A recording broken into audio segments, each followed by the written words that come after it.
All right, I heard the recording sound. Very warm good morning, everyone. I'm Sandeep Kumar. I'm an educator based on Amritsar. Uh, I am an anthropologist and currently I am an IGCSE Sunday school teacher teaching here in a school at Amritsar. So, this is not going to be a session where I demonstrate a methodology pedagogical practice. This is a knowledge sharing session, and I thought it would be interesting if I shared uh, the history of transatlantic slave trade. So let's get into the topic. So whenever we discuss about the prosperity of Western capitalist countries, we often accredit the reason for the wealth and progress to the politicians, founding fathers, economists, and businessmen of these nations for making it prosperous and wealthy. But we often forget to see that there is a humongous amount of labor, unpaid labor, uh, that we never get to see at all. So, this episode of from the past, where huge chunk of human population were displaced from Africa to America with the sole intention of uh, unpaid labor. So the farm workers, let's get into the topic so that I can explain better. So how did it all start? Why the name transatlantic slave trade? All right. So you see, to understand this, we have to go to the 14th century. 14th century is an interesting time period. It is when the European merchant class prospered, and the European merchant class they wanted to make more and more profit, and they got the approval and encouragement from the monarchs. And these European merchants were prospering from the trade that was happening through the Silk Route.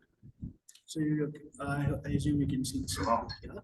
So the Silk Route has two ways: one through the road, land, which we call the Silk Route, and the other one is a maritime Silk Route, which goes through uh, the sea waterways. So when the Silk Route was controlled by 1453, the city of Constantinople fell to the Ottoman Empire, and they started to control this region that you see here. And once they started to control the trade of Silk Route, the European merchants' profits got affected. So, motivated by profit, they weren't happy. So, they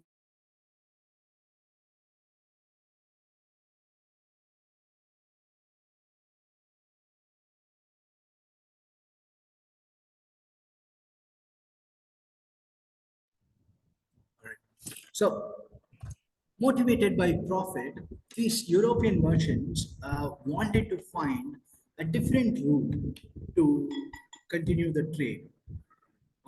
Is my connection all right? You will follow me? Just want to. Yes, Mr. Sandeep. Yes. All right, all right. I'm getting message saying that your connection is unstable. So just to confirm. So the profit motivated European merchants, they approached their kings and queens saying that, you know what, I'll find a route for you. I'll find a better trade route through which we can maximize profit and our country's economy will boom. And the monarchs liked this idea and they approved for the naval expeditions around the world. So they sponsored these naval expeditions. So once they received the money, the European merchants and navigators they set their sails around the world to find new sea route so that they could trade with Asian countries, especially India and China. In this process, Columbus accidentally discovered a sea route to two new continents, South America and North America. So when this happened, the merchants who reached there saw opportunities.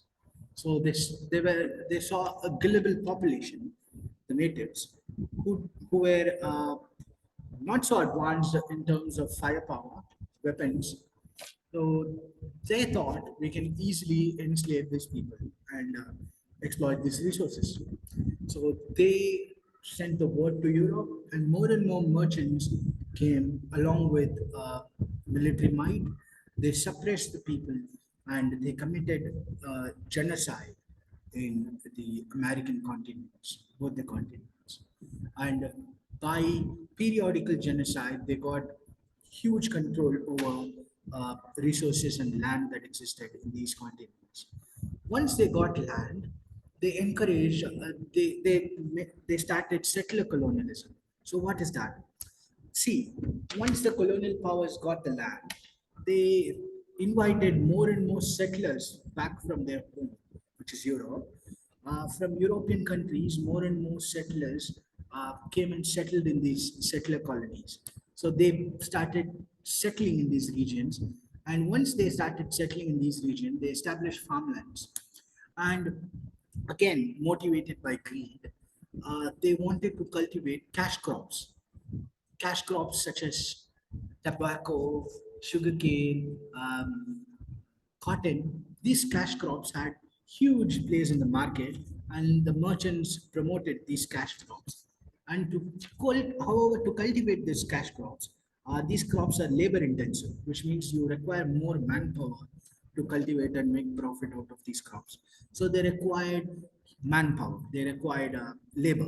So where do they get these laborers from? So they tried employing the Native Americans whom they enslaved. One, they were hostile. Another point, they succumbed to the diseases that the Europeans carried.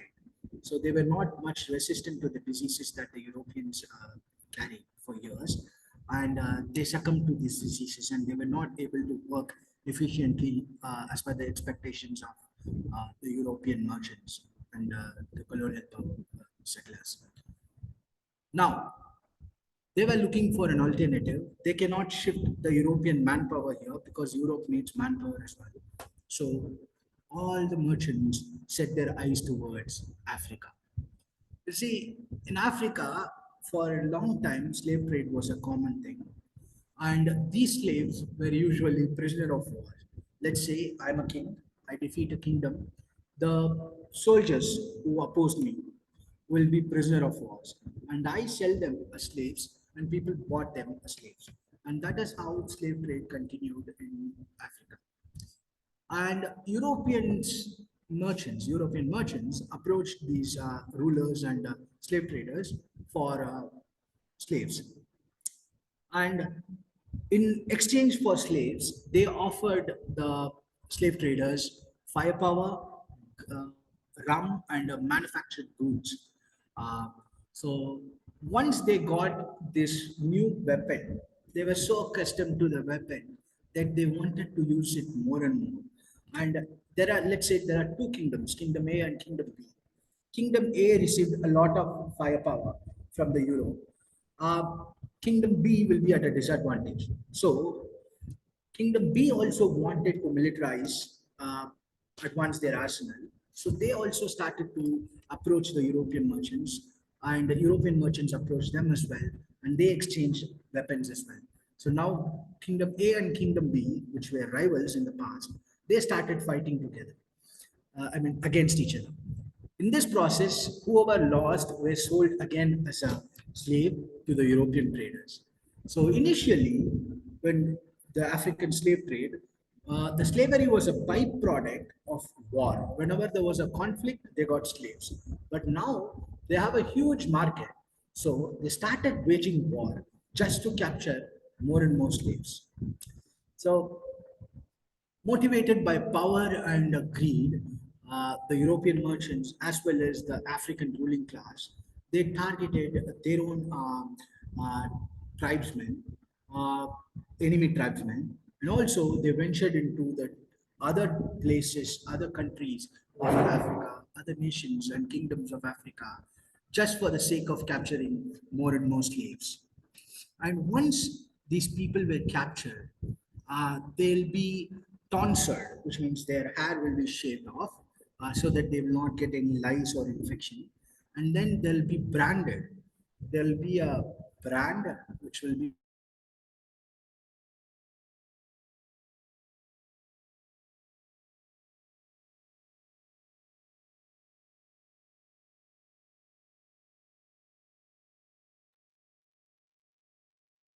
Mr. Sandeep, are you there, sir? Yeah, you are back. Yeah, sorry, I got disconnected. No problem. So, yeah, I'll share my screen again. Is my screen visible? Yes, sir.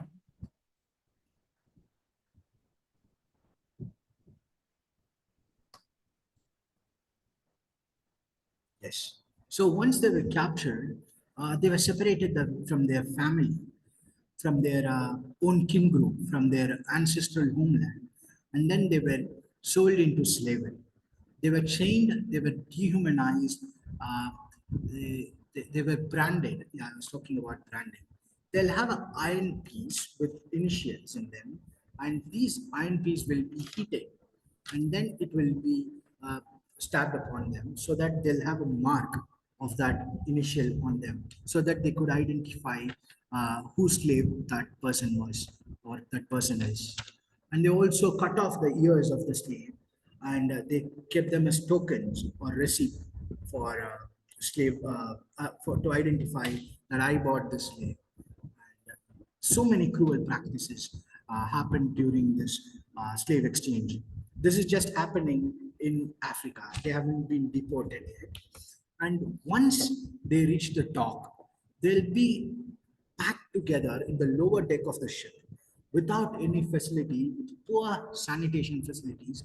They'll be cramped up together uh, because the merchants, again motivated by profit, if they give more space to the slaves, they will not have it will affect their profit, whereas they could like logistically take more and more products to the other side of the world, and they could make more money of it. So they didn't care about the welfare or any, they didn't have basic dignity to treat this laborers who are going to reach the other side of the world just to work for the rest of their life. And the ship journey usually takes, let me tell you why it's called the transatlantic slave trade. You see, this is the Atlantic Ocean, and this is Africa, and this is Europe, and this is the American continents. Uh, from Africa, they'll be boarding from different ports of Africa, and then they'll set their sail to a different port in USA. So, depending upon their port and depending upon their place of departure, the journey will take somewhere around 30 to 90 days.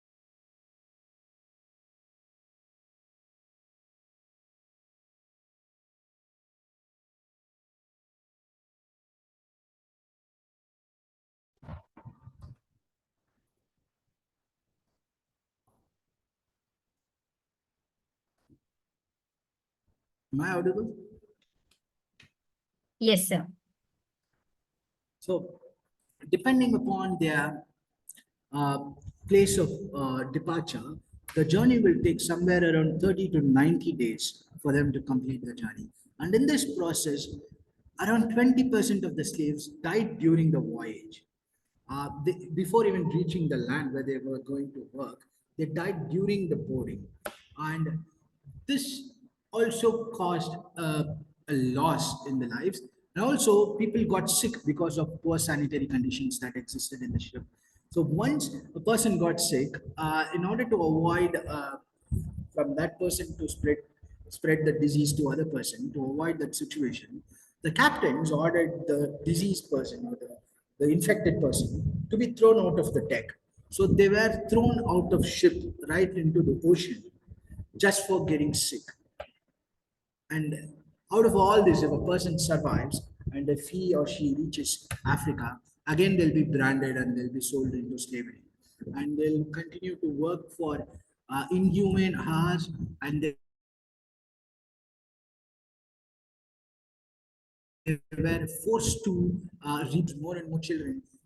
And these children were also sold into slavery. So even the founding father of one of the founding father of America, Thomas Jefferson, was known for breeding slaves. Was into it as well. So how did they justify this act? It sounds very inhuman and cruel, but back then they had justifications for this practice.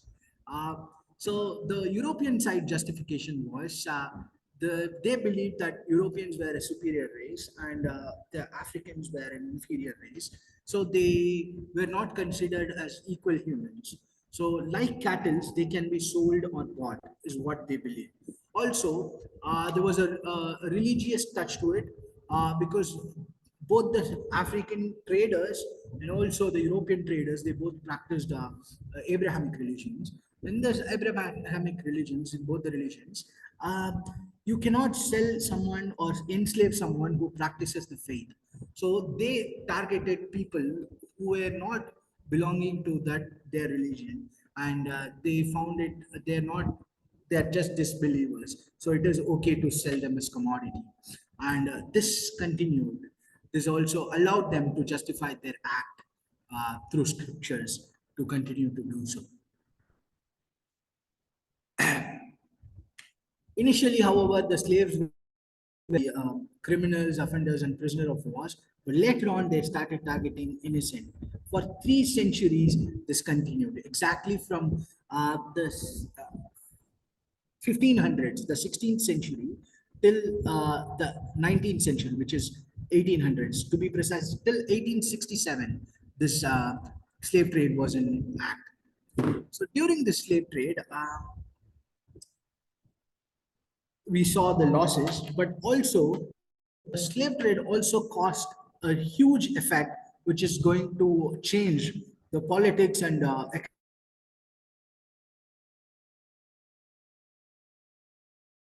economic of the world and became one of the richest country in the world because for 3 centuries they had unpaid labor. So they converted the unpaid labor into profit, huge profit. Using this huge profit, they built their reserves and they were able to become the most powerful nation by the turn of 20th century. And whereas the people whom they transferred as slaves were able-bodied young people. They didn't purchase or they didn't abduct, human traffic old people.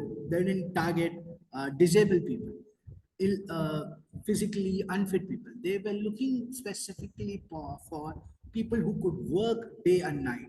So they targeted able-bodied men and women, especially more number of men, so that they could work for a longer period of time. And this has caused a depopulation in Africa, this huge shift in working force from one continent to another continent. Around 13 million people were displaced during this 3 centuries. This 13 million loss, able-bodied workforce loss, has delayed the process or development of Africa. So the reason why African nations are still poor or underdeveloped is solely because majority of the share is because of the effects of transatlantic slave trade. This has also caused political instability, you see, because, Sandeep, hello, sorry to yes, interrupt you, sir. Did you change the slide? Because the screen is showing the justification slide only since a yeah, long time. yeah, I'm changing the slides. It's not visible. It's not visible. It Uh, got stuck at justifications. oh, If you can just, Let me share again. yeah, please. Thank you.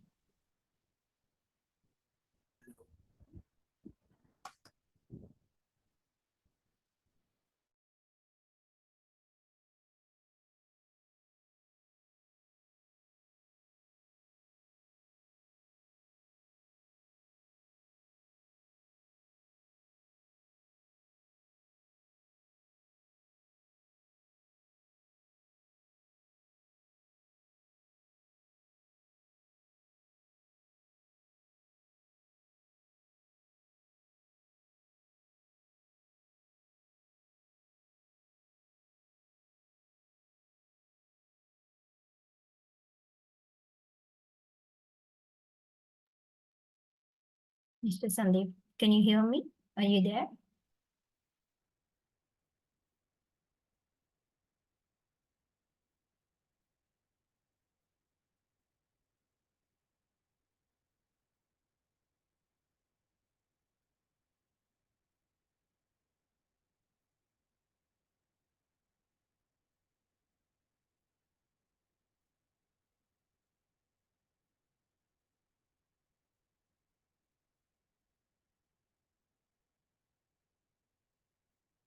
My Zoom meeting gets No app issue, is no bugging. problem. If without presentation, if you can continue, that is also fine, sir. No issues at all. I'll try once again to present if the slides are working. No problem.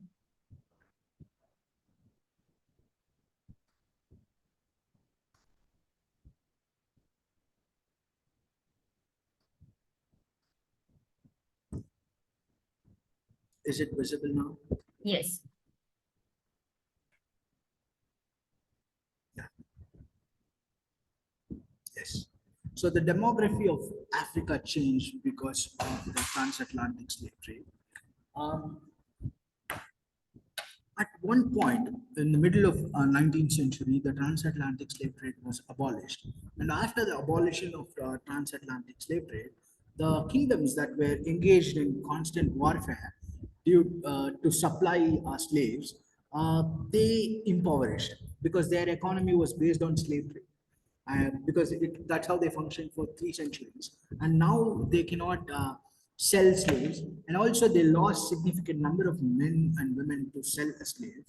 Their economy dwindled down, and also they divided into multiple states, and a political instability happened because of the transatlantic slave trade in the later years uh, by the turn of 19th century.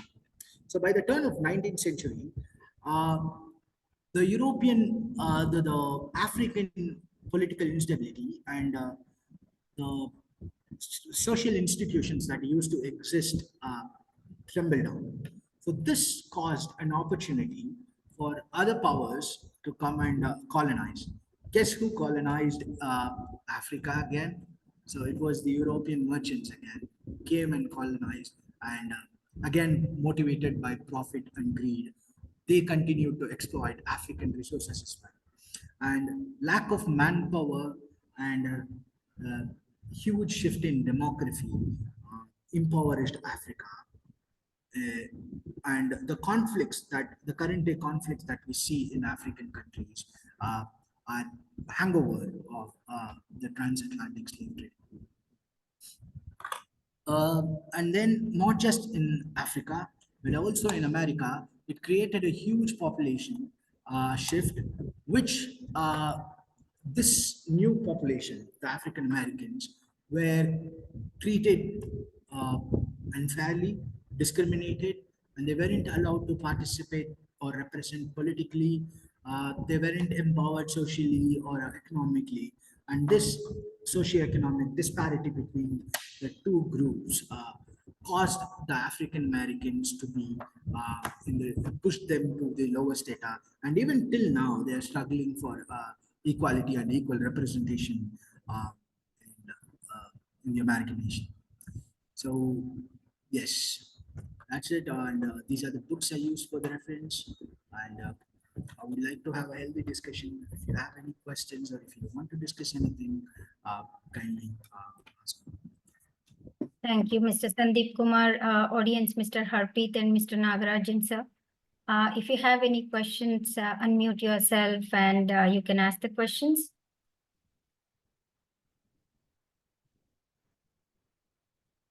Any questions from Mr. Harpreet or Mr. Nagarajan? Okay, Mr. Nagarajan Ardurai doesn't have any questions. Mr. Sandeep and Mr. Harpreet is saying that it's a great presentation. Lovely. Sir, I have a couple of questions to ask from my side. You have covered pretty much everything. You can stop sharing your screen and so that like we can, yes, please. Thank you. So can you elaborate on the resistance and rebellion efforts by enslaved Africans during the Could you come transit? again? I lost You're the not able connection. to hear me properly?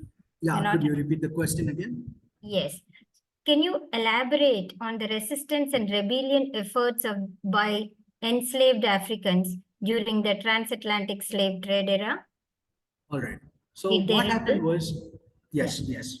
So the people who were transferred into ships as slaves, they were basically chained and they were surrounded by armed men, and they couldn't cause a big revolution or rebellion that you could think of because it's middle of the ocean, and as soon as they reach the mainland, they'll again be chained and put into work.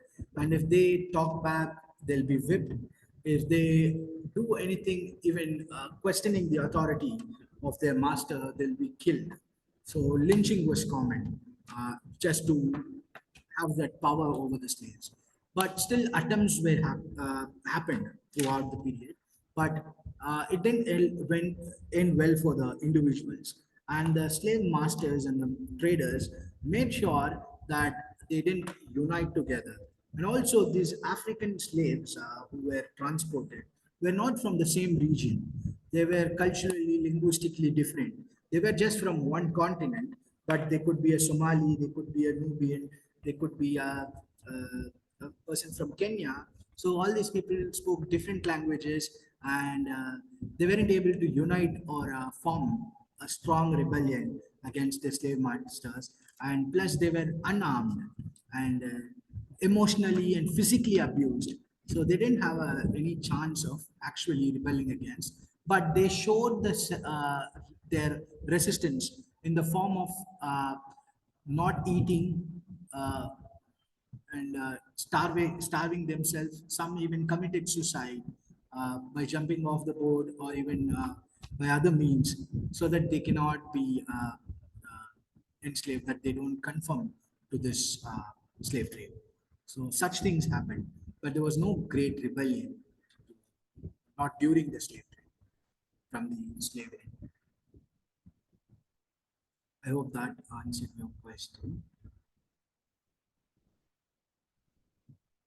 Hello? Yes, sir. Sorry, I Yes, ma'am. forgot to unmute myself. Yeah, well explained, sir. So another question from my side would be, how did the transatlantic slave trade impact African societies and economies? You Okay. have thrown some light, but in detail, if you can explain more, please. Yes, Thank you. yes. So we, let's say we have a population to eat. Okay? We have a population to eat, and we have a population to consume, and we need products for the population to survive. And who supplies this? The farmers produces goods, and it goes to the manufacturing unit where the laborers work hard to process these goods, and we buy or we receive it, and we consume. And that is how we survive. For our society to exist, we need manpower. There is no question about that. When there is a loss of manpower, let's say all of a sudden, Koreans come and abduct, South Koreans come and abduct majority of uh, Indian youths to and deport them to Korea. Uh, we'll have a loss in our IT population. We'll have a loss in our agricultural population. We'll have loss in all other manufacturing sectors, and our economy will crash. We cannot sustain as a nation without the working force, and this is exactly what happened in during the transatlantic slave trade in Africa. Mr. Kartiga, I'm admitting him. He joined little late, but maybe he has any question. He's still joining. Mr. Kartika, can you hear me, sir? Ms. Kartika, the presentation just ended. So if you have any questions regarding the transatlantic slave trade, you may ask. Okay, no issues. So because of the time constraint, like though I have a couple of more questions, I would like to end the session with this last question, sir.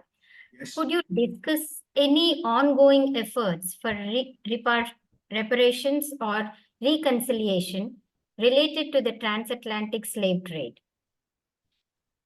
Could you come again, ma'am? Could you Yeah. put your questions in So different could words you so that I can could you what are the ongoing efforts, okay, for the reconciliation related to the transatlantic slave trade? at the moment? Yes, yes. All right. So right now there are a number of problems that African nations are facing. So this includes poverty, inequality, and huge corruption and political instability. So I'm not I'm not well in like my knowledge limits.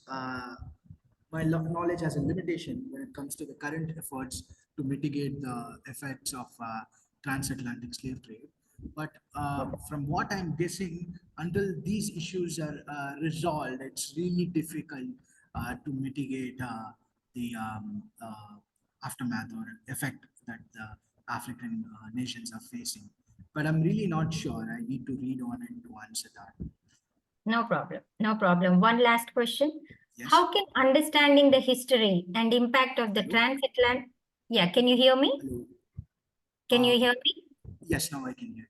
Yeah. How can understanding the history and impact of the transatlantic slave trade inform contemporary discussions on race, justice, and human rights, sir? All right. So a lot of injustice happens because of either because of um, not having enough awareness about the issue or being misinformed about the issue. And to approach any problem such as racial discrimination or any other social issue that we are talking about, it is essential for us to understand the perspectives and a holistic understanding of the historical events uh, to so that we can at least approach the issue, let alone solution. To form solutions, we need to work on it. And to work on it, we need to understand the problem. And to understand the problem, the historical and conceptual and holistic understanding of historical events, not just historical events, the economical and all this uh, sociological events that happen throughout this transatlantic slave trade and much more movements and dark pages of history is required for us to